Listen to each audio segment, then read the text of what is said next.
There's a difference between I'll be there at 2 and I'll be there at 2-ish, between she's tall and she's tallish, and between are you hungry, yes or ish.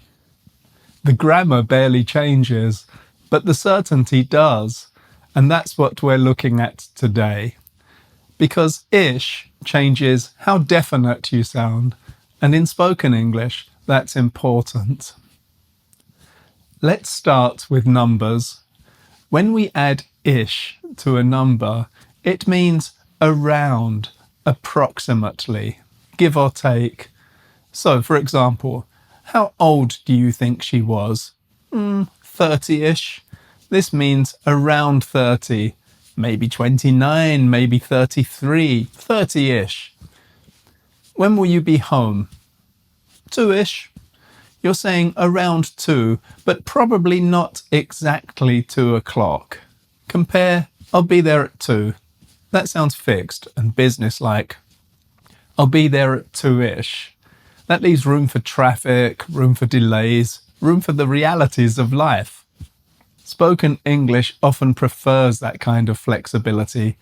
Exact numbers can sound a bit rigid in casual conversation, but remember, 2-ish means close to 2, not 2:30 or 3. That really matters in Anglophone cultures. Of course, context matters too. In everyday speech, 2-ish is completely normal, but in a report or a contract, it wouldn't be. For example, sales were up 20-ish% sounds way too approximate and casual. 20% is much more precise, so using ish in a business report is not usually a good idea. Now we'll move away from numbers. With adjectives, something slightly different happens. She's tall, that's just a fact. She's tall-ish. The description changes, it softens a bit. This means she's quite tall or taller than average. She has bluish eyes. Her eyes are not fully blue, maybe a shade of grey or green. I like this song. Is it new? It's new-ish. It came out last year. If they'd said it's new, that suggests it's very recent. New-ish places it somewhere in between. So you see, ish weakens the label and makes the description less certain, and that makes speech sound more conversational. Some languages use diminutive endings that make something smaller or softer.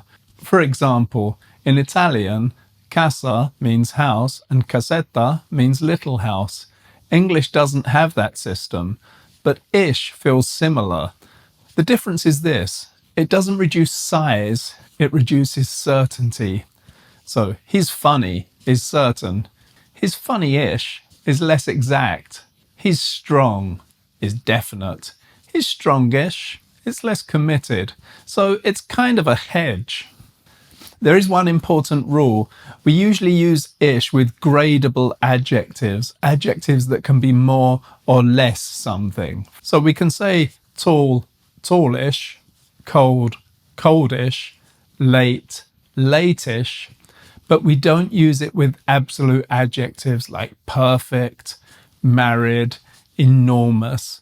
You can't be married-ish, you're married or you're not married. Sometimes ish stands alone. Are you hungry? Ish. Are you tired? Ish. Was it busy? Yeah, ish. Not fully yes, not fully no. Somewhere in between. You wouldn't normally use ish for serious questions, but if someone at work asked, "Are you impressed with the new advertising campaign?" you could answer, "Ish, but I think there's room for improvement." In this case, ish means to a point or somewhat. So across all these uses, ish is doing a quiet but important job. With numbers, it reduces precision. With adjectives, it makes the description more flexible. On its own, it means you're not really saying yes or no, you're somewhere in between.